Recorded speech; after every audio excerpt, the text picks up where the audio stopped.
Yes, people. What's happening? Welcome back to the channel and welcome to another video. First things first, guys, make sure you smash a like and make sure you subscribe if you are new around here, people. We are racing along towards the 6K mark. Every new subscriber helps, so please smash that subscribe button if you haven't done so.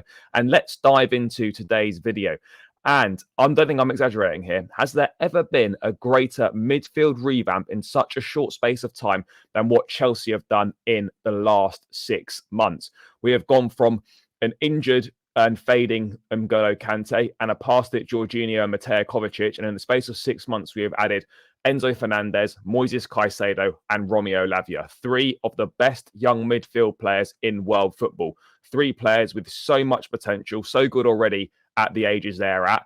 And the ceiling they've got to get better is scary. I mean, it's quite unbelievable going from the fact that we hadn't invested in midfield for God knows how many years, really since the last time, really since we bought N'Golo Kante, there'd been no investment in the midfield. It had been neglected for years upon years, even though we knew every summer we needed to sign a number 6. We needed to improve the midfield. We needed to start switching things up. And we constantly spent all this money on attackers and other areas, and we didn't address the one area that needs neglecting, the one area that every top and successful team has, which is a solid midfield and a world-class options in the number 6 position. And I think now we can see the return of Chelsea to the top table in terms of midfield options and into terms of the way that these midfield signings are going to transform this team and really help this team push forward to challenge for major honours over hopefully the course of this season, but certainly over the next 2 to 3 seasons. We're going to become a force to be reckoned with. And people go on about the outlay, the money we spent, British record on Enzo Fernandez, British record on Moises Caicedo, 50 plus million pounds on a 19-year-old Romeo Lavia. But what people aren't seeing is the fact that this midfield is now set for the next 5, 6, 7, 8 years, potentially. Chelsea won't need to go and buy any more midfield players. We've got Andre Santos, we've got Cesare Caicedo, youngsters coming through. We've got Leslie Ugochukwu as well. This pool of midfield talent is set for the next however long we want it to be set for, and we've got some exceptional players in there. You only have to see how good Enzo Fernandez was against Liverpool at the weekend, what he did when he came into a struggling Chelsea side at its lowest point and was the shining star. Yes, the bar was low, but he instantly came in and made a positive impact. Moises Caicedo, people say, oh, he's only had 18 months in the Premier League. He's played less than 50 games for Brighton.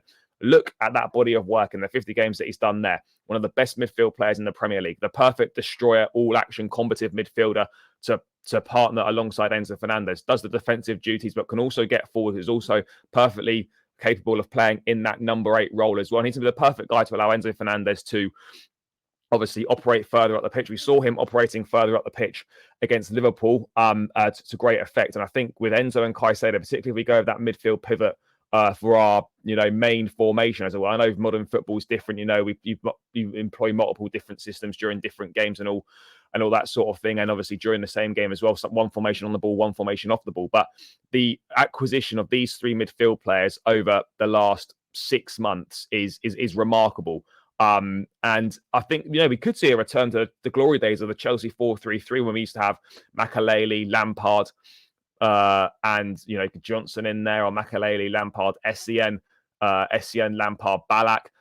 We've now got real options to go with the 4-3-3. We've got options to go with the 4-2-3-1. There are so many different options, and how these 3 can all fit into the same team together. And it's certainly possible. I'm not saying that Lavia is going to be an automatic starter and play a lot of games, but these 3 can all fit into the same midfield together, and they can all complement each other really well. And obviously, while Christopher Nkunku's out injured, certainly for the rest of this year, and obviously probably return in January time, we have now got serious options to go to the 4-3-3. We've got serious options to go to the 4-2-3-1. We've got serious options to operate with a back 5 or back 3 like we did against Liverpool at the weekend.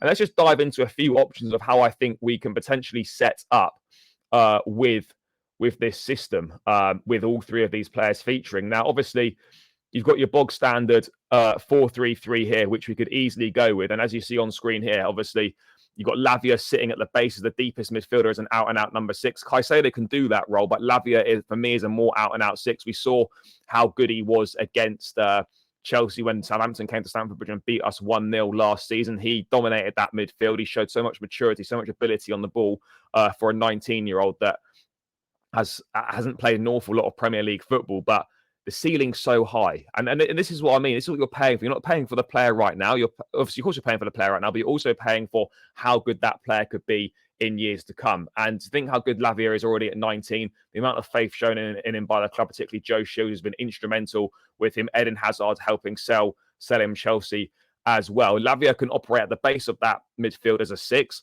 and then that allows Enzo and Moises Caicedo to operate further forward as well. Obviously, Caicedo is going to cover all the pitch. The closest thing he can get to the Kante region. He's going to be tracking back. He's going to be making those runs. He's going to be combative, breaking play up. He can also provide good forward passes. He's played as a number 8 when he was younger, so don't neglect Caicedo on that part of his game, contributing to the attacking phases of play, because he does have that in his locker and he can contribute to that. So, whilst Nkunku's out, you might see us deploy this 4-3-3 system. This is probably the easiest system to get all 3 of them into.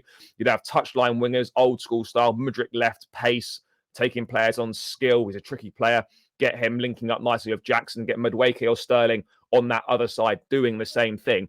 And there's some really exciting options there. But that's the easiest way for that to fit into the 4-3-3. And we could certainly see potentially a return to that. But you just look at that midfield 3 and it's exceptional. I know this might have a tinge of bias in there because I'm a Chelsea fan, but looking at it objectively, even from a neutral perspective, there are not many better midfield trios right now than what Chelsea have got in the Premier League. It's outstanding. 3 phenomenal young players, a World Cup winner in Enzo Fernandez, the standout midfield player in the Premier League last season, or certainly in the top 3 in Moises Caicedo at 21, and Romeo Lavia, another outstanding talent at 19 years of age. All 3 are going to be set in the Chelsea midfield for many, many years to come. So that's kind of the most obvious way that we could see this line up in a 4-3-3 system. But if we take it back to maybe a 4-2-3-1 as well, that can also. But this is obviously all in the absence of of Moises Caicedo, even not of Christopher Nkunku. Sorry. If you go the 4-2-3-1 here as well, yes, I know we're looking at signing other players. Elise, potentially Chelsea want to bring in another 2 attackers, Elise, and maybe someone else could be Mohamed Kudus. But if you have it as a 4-2-3-1 here, and you can have Lavia and Caicedo as that pivot, Lavia, and they can obviously alternate, one going forward, one dropping deep, and vice versa. It allows Enzo Fernandez to play closer to the front man, get more involved in the attacking play. And Enzo, can play as a number 8. He's much better closer to the opposition's penalty box, but he can also do all that good work in central midfield. So whilst Nkunku's out, this is another way that we can operate and get all 3 of these in and still have a very solid midfield pivot in Lavia and Caicedo. Enzo operating in that 10 can still do all that good stuff. He's got a great eye for a pass.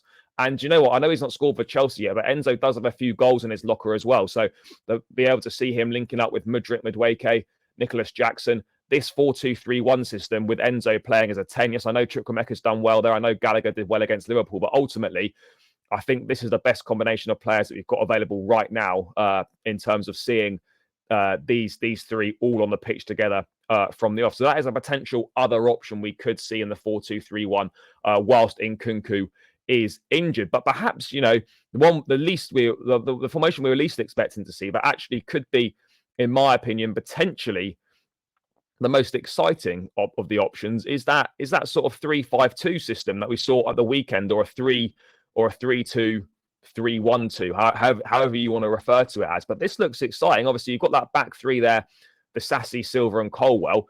You've almost got Chilwell and James playing as wingers rather than wing backs. You can have obviously Chile bombing up like that. Makes it, and James bombing up like that, almost making it sort of a front 5 with sort of a back 5 of Colwell, Silva, and the Sassy. But then when you've got Chilwell bombing forward, you've got Lavia who can step across and cover that ground. You've then got Caicedo who can step across and cover that side as well.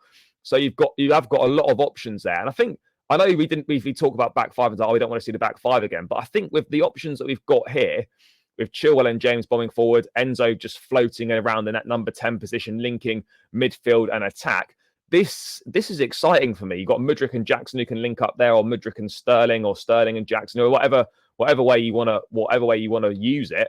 You could even, you've got so many different options there. And I know we weren't expecting to see that against Liverpool last weekend, but this is potentially an exciting system that could suit the players we've got right now. And whilst Nkunku's out injured, this could be an exciting way to move forward. I don't know if we're going to see this system against West Ham, but certainly, when you look at it like this, that's exciting on paper. It's a solid back 3 there.